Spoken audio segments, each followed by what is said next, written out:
Hi everyone, I'm Vladyslav Novikov, and joining me is Andriy Dobriansky, Director of Communication at the Ukrainian Congress Committee of America. Andriy, hello.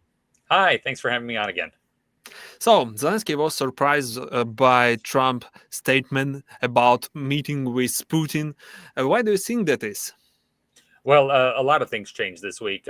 So, what happened actually, it was during the flight of President Zelensky over to the United States that President Yeah. Trump had a press conference for a completely unrelated event where he was asked a follow up question by journalists. We saw that in real time, President Trump was tweeting on his Truth Social that he was talking with Putin. He was tweeting that it was starting. He was tweeting it was going on for an hour. And then he tweeted when it finished after 2 hours of conversation. We also then saw the press release from the Russian side about the conversation.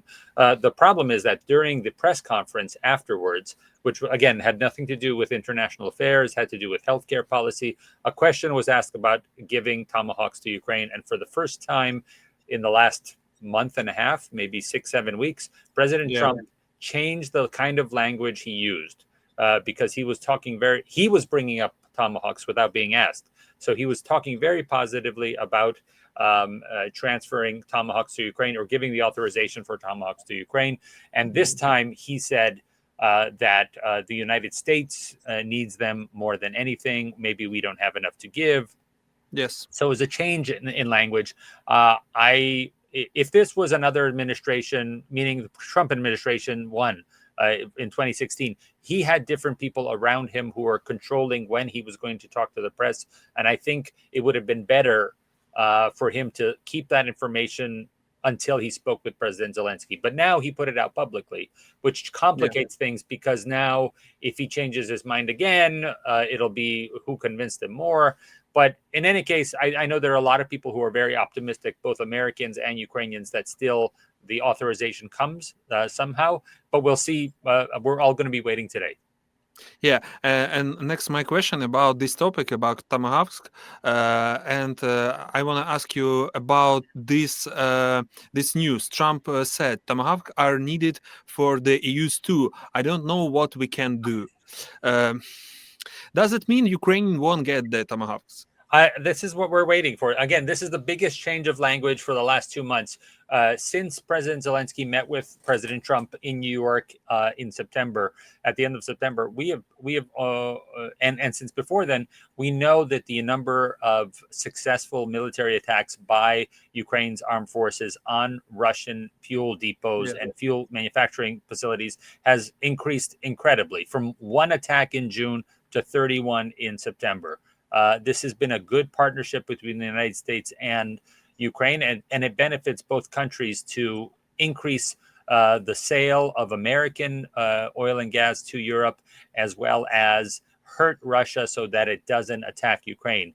Also, we know that the Tomahawks would be able, everybody's talking about that facility in Tatarstan, to be able to destroy where Russia is manufacturing the Shahed drones, so that we wouldn't have to spend so much money on weapons to defend from the Shaheds or other attacks. So in the end, it makes much more sense to Trump to agree to this, but we will see. Yeah.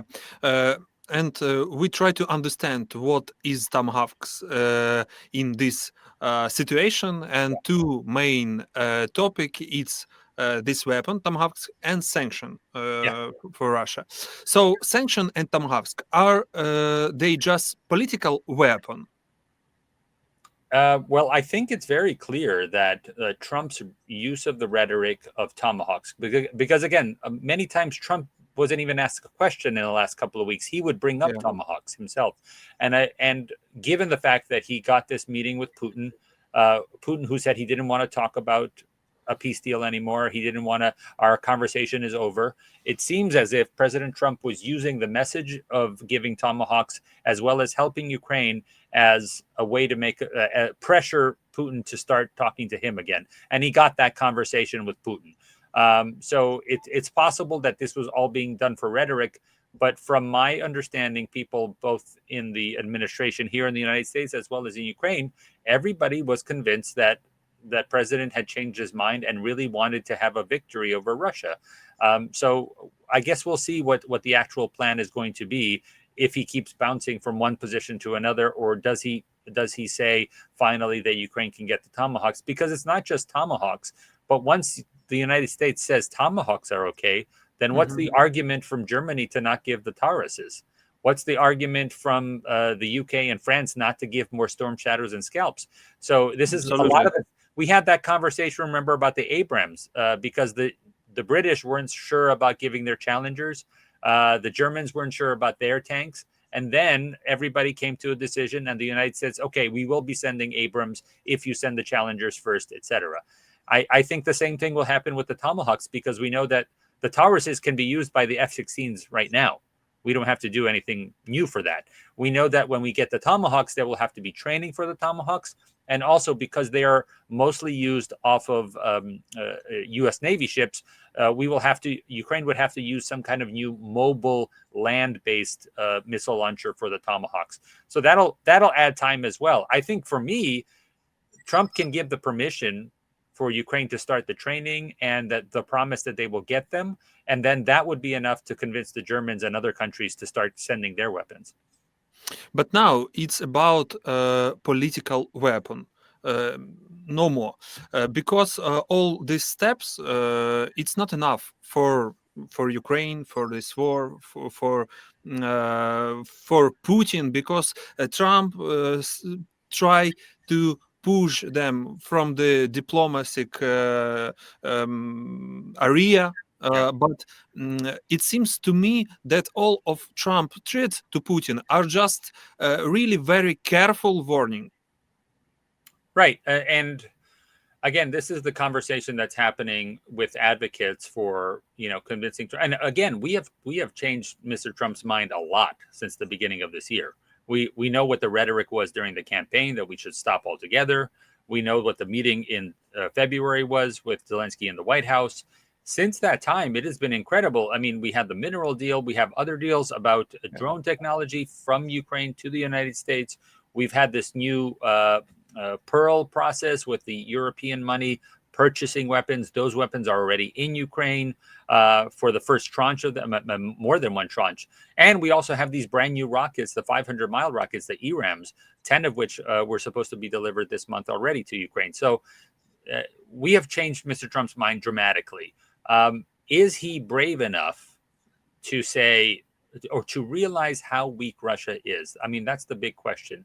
And I think that is really what could convince him to go further, realizing that he could be, more than any other president, more than Reagan or anybody else, he could be the one to finally break the idea that Russia should be allowed to be a military power. And I think a majority of countries in the world now are convinced that Russia should not have a veto at the United Nations. Russia should not be one of the major nuclear powers in the world. It's a danger to the rest of the world. But what exactly Trump want from Putin? Because at the same time, J.D. Vance said Russia and Ukraine are not ready for a peace deal yet. Then what's the point of the second summit with Putin? Right. Russia and Ukraine are not ready for a peace deal. We know that Marco Rubio has said that it's only through a negotiation or diplomacy that this war is going to end. So if they're not ready and it only ends with diplomacy, I think we go back to what Pete Hegseth said at the Ramstein meeting this week, where the only way you get to diplomacy is by being strong, peace through strength. So you have to give Ukraine the weapons to hurt Russia in the way that it has, which is attacking its military, its oil and gas production facilities. We have seen an enormous decrease in the ability for Russia to keep exporting. And then the other part of it, which they still haven't used, is the sanctions. Now, the only news about sanctions is that this week, the head of the Senate once again was asked about it and said that it's available to be discussed. So we know that the sanctions, we've been talking about this all year, right? Every time Senator Graham shows up in Ukraine or Senator Blumenthal, everybody thinks that the sanctions are going to happen. But the White House has blocked that. The White House has blocked that. And I think it needs to be a part of the conversation now. It's interesting that we heard more about Tomahawks in the last 6 weeks from the president than we did about sanctions. But you can neither of them are are a solution by itself. We can't just bomb Russian oil facilities without sanctioning the tankers and the shadow fleet, or the people who buy it from the shadow fleet. And you also can't just sanction the shadow fleet without attacking the facilities. Those two things need to work together to put the pressure on Russia, and that's the only way we get to some kind of ceasefire. And I'll once again bring up, we're after first time with you today, but I've been talking on American television and reminding them that Ukraine promised over 225 days ago for a full ceasefire. Ukraine already has agreed to that. All that we're trying to get to this point is putting this pressure on so that Russia stops attacking civilian hospitals, civilian locations, energy facilities in Ukraine that help civilians. They're not targeting military facilities. They're targeting civilian rail lines or civilian energy producing facilities. Yeah, but Putin don't want to peace. Putin won't teach Trump. At the Alaska summit, Putin rejected Trump's peace proposal for Ukraine and launched into a long lecture about the origins of Rus, Rurik, and Yaroslav Davis, according to the Financial Times. That's a classic Putin. So, do Trump and Putin actually get along? They did for a very long time. I think that this year has been very stressful for that relationship, because Trump thought that that the kindness is that, I don't know if you want to use that word, or manipulation, the way that Putin had treated Trump for these many years up until this year. Trump thought that meant that they were close enough as friends that he could say, listen, let's do something for a peace deal. And he has been rejected numerous times. Now, there's also this proposal for them to meet possibly in Budapest. Let's ignore whether Budapest will be the location, because we know that it would have to fly over some kind of Ukrainian territory or NATO territory, and we know that Putin isn't comfortable with that. But I still believe, we had this conversation before Alaska, and I was not convinced that he would fly to Alaska because he did not fly to Istanbul. So if there is a proposed meeting, I still don't believe that Putin is going to fly somewhere to meet with him.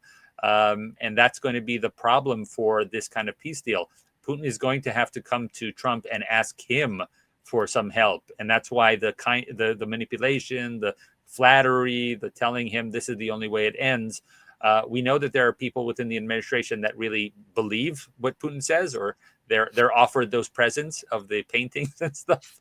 But in the end, I think we've seen a dramatic shift in this administration to realize that they can achieve peace. Also, let's not forget the influence of the Middle East process. The Middle East process is nowhere near done. That has been like George W. Bush had his big mission accomplished banner, and we still had to finish the war for 10 years after. Similarly, Trump went to Egypt, signed the big accord, mission accomplished, but we still have to figure out how to have peace. However, what that process did, it motivated the Europeans to come to Egypt to show that they can work together for peace. And frankly, they are more invested in peace in Ukraine than they are in the Middle East. So hopefully that process of working with Trump, flattering him, telling him this is the right thing to do, hopefully they can move that to Ukraine, where they're more invested. Meloni is more invested in peace in Ukraine than she is in Middle East. Same thing with Starmer and Macron and everybody. But Andriy, at the same times, Trump sent a different signal that J.D. Vance, I am capable of ending the war in Ukraine. I think will succeed, said Trump.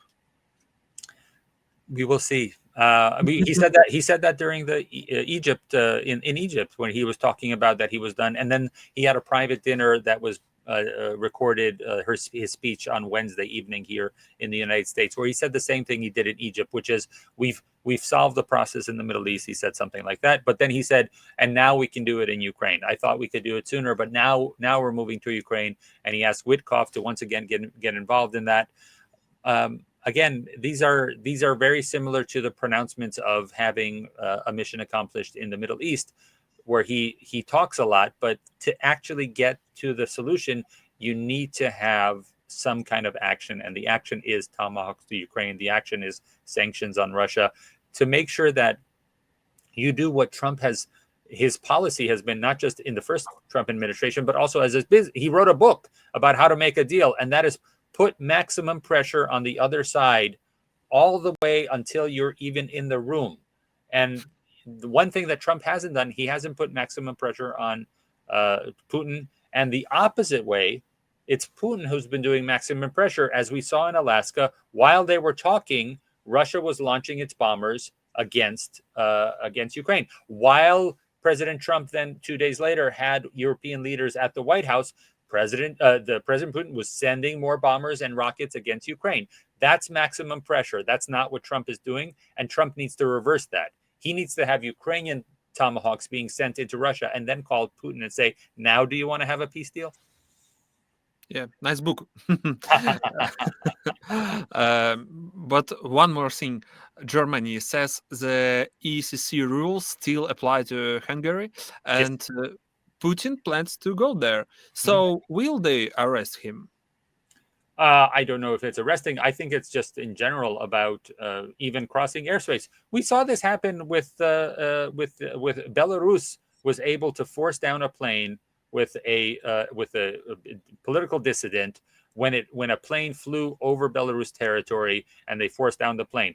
This plane is going to have to fly over a NATO country that is not either. They fly over Ukraine, which Putin would never do. He's too scared. Either they fly over Ukraine into Hungary directly somehow, or they fly over Slovakia, Poland, and some other European country. So they are going to have to fly into the airspace of a country that considers him a war criminal. How does he do that? I do not know. Andriy, thank you so much. It was very good for me and our viewers. Thank you so much. And I can't wait to talk again. Yeah.